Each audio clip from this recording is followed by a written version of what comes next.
अपनी मातृभूमि की सेवा कर रहे हैं, अपनी मातृभूमि की, जिस भूमि में हमने जन्म लिया।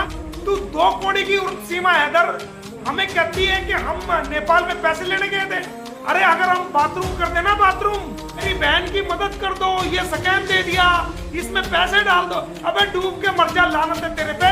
एक भाई के होते हुए तू स्कैम दुनिया को दे रहा है, तू भीख मांग रहा है, लानत है तेरी जिंदगी पे। पानीपत कोर्ट ने नोटिस भेजा था इसके सारे चैनलों को बंद करने के लिए। वो कोर्ट में कल इसको नोटिस मिल चुका, प्रभुपुरा के अंदर उसकी डिलीवरी हो चुकी। माननीय सुप्रीम कोर्ट का वकील अपना आपको कह रहा है, इलाका मजिस्ट्रेट में वहां वकालत करने पर मजबूर हो गया। आएगा तुम दबा के 2 तारीख को। जो भारत के उप प्रधानमंत्री रहे हैं, भारत के गृह मंत्री रहे हैं, उन्होंने खुद अंसार बर्नी साहब को बुला के उनका स्वागत किया था। ये देखिए, उप प्रधानमंत्री थे और देश के गृह मंत्री थे। तो क्या देश का गृह मंत्री एक गलत आदमी को बुलाएगा भारत में? एपी सिंह, तेरा दिमाग नाम की चीज नहीं है। और तू जितनी स्क्रिप्ट लिख के देता है ना इस सीमा को, ये जल्दी सारी स्क्रिप्ट खत्म होने वाली है, चिंता मत कर। कल session court Faridabad POCSO court में लगा हुआ है केस, चिंता मत कर। ये पोस्को कोर्ट है, दुनिया के किसी कोने में छुप जाना, बख्शेगी नहीं। दोस्तों मुझे एक बात बताओ, लाल कृष्ण आडवाणी जी ने अंसार बर्नी साहब को बुला करके मान सम्मान दिया अपने घर के अंदर, जब वो गृह मंत्री थे, देश के गृह मंत्री भी रहे हैं, उप प्रधानमंत्री भी रहे हैं। तो क्या वो इंसान गलत हो सकता है? क्या एक कीड़ी के बच्चे को छुटा ले पाकिस्तान से, जो हमारे बहुत सारे इंडियन कैदी हैं जिसमें ज्यादातर हिंदू समाज के लोग हैं, तू एक कीड़ी का बच्चा ही ले आ छुड़वा के यार। तू पाकिस्तान से कीड़ी का बच्चा छुड़वा के ले आ। अरे हम देश की सेवा कर रहे हैं, हम पाकिस्तान से अपने भारतीय जो हिंदू हैं उन भाइयों को जेल से निकाल के भारत में लेके आते हैं। हम देश की सेवा कर रहे हैं। तू एक कीड़ी का बच्चा नहीं ला सकता, कीड़ी का बच्चा। और हम देश की सेवा कर रहे हैं। तो कोई भारतीय वकील अगर पाकिस्तान में जाके भारतीयों के लिए लड़ाई लड़ेगा, उनको जेल से निकाल के भारत में लेके आएगा, तो वहां पर वकीलों की तो जरूरत पड़ेगी नहीं पड़ेगी? ह्यूमन राइट ट्रस्ट की जरूरत पड़ेगी कि नहीं पड़ेगी? इसलिए हम जो है अंसार बर्नी ट्रस्ट के हमारे दोस्त हैं, ताकि वो हमारे भारतीयों को निकलवाने में हमारी मदद करते हैं।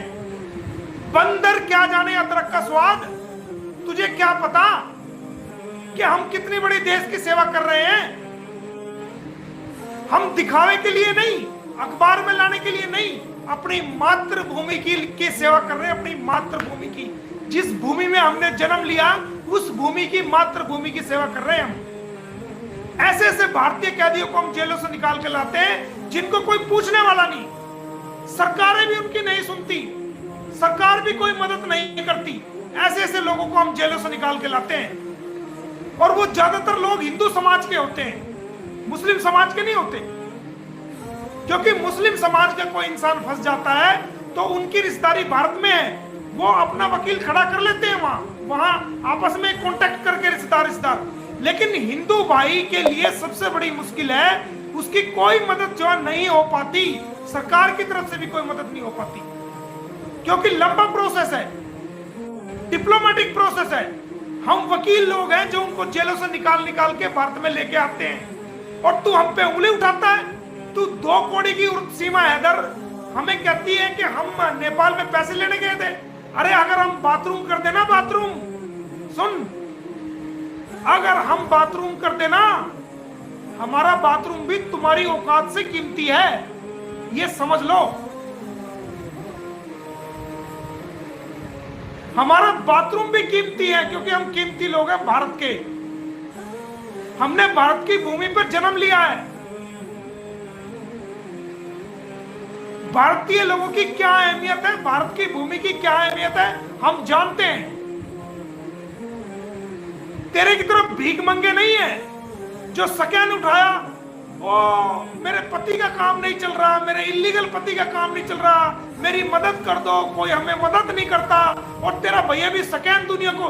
भाई मैं तो कंगाल हूं, मेरी बहन की मदद कर दो, ये स्कैम दे दिया, इसमें पैसे डाल दो। अबे डूब के मर जा, लानत है तेरे पे। एक भाई के होते हुए तू स्कैम दुनिया को दे रहा है, तू भीख मांग रहा है, लानत है तेरी जिंदगी पे। ऐसे भाई पे लानत है जो खुद जिंदा रहे वकील होते हुए और दुनिया से भीख मांगे, दुनिया को स्कैम दे कि इसमें पैसा डालो। गुलाम हैदर तेरे से लाख गुना बेहतर है। उस बंदे ने आज तक किसी से भीख नहीं मांगी कि मेरी मदद करो, और तू मोमिन मलिक को कहती है कि वहां नेपाल पैसे लेने गया था। किसी की औकात है मोमिन मलिक को पैसे दे दे?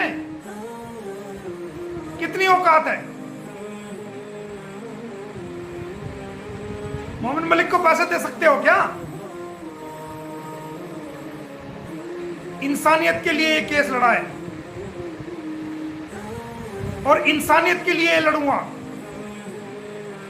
पर्सनल अटैक करती है तुम, तुझे समझाया था ना मैंने पहले, मैं तेरी गोभी खोद दूंगा मैं अगर तू पर्सनल अटैक करेगी।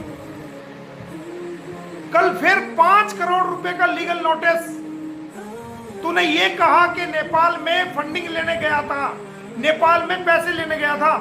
5 करोड़ रुपए का लीगल नोटिस कल फिर तुझे आ जाएगा, चिंता मत कर। एक नोटिस तो कल मिला है ना तेरे को, याद है? तू जो कहती है कि नोटिस मेरे को मिला नहीं जी, नोटिस मेरे को मिला नहीं, झूठ बोलते हैं, ये है वो है फला ढिका। ये ले, पानीपत कोर्ट से नोटिस गया, वो सीमा हैदर के नाम का, वो कल तुझे मिल चुका, उसकी डिलीवरी हो चुकी। ये डिलीवरी रिपोर्ट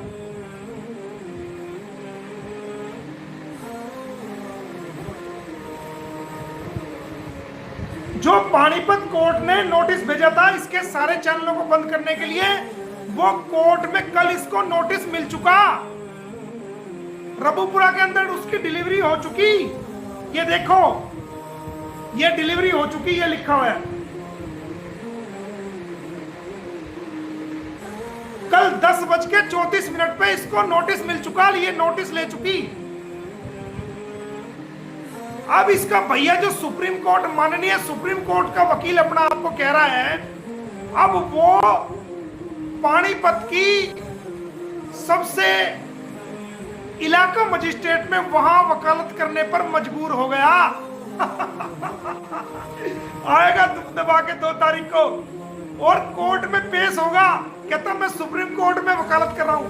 अब वो हमारे पानीपत जिले की जो सिविल जज, जो माननीय अदालत है, जो जहां से कोर्ट शुरू होती है, वहां छोटी कोर्ट में जो जहां से कोर्ट की शुरुआत है, उस कोर्ट में जो है पेश होगा।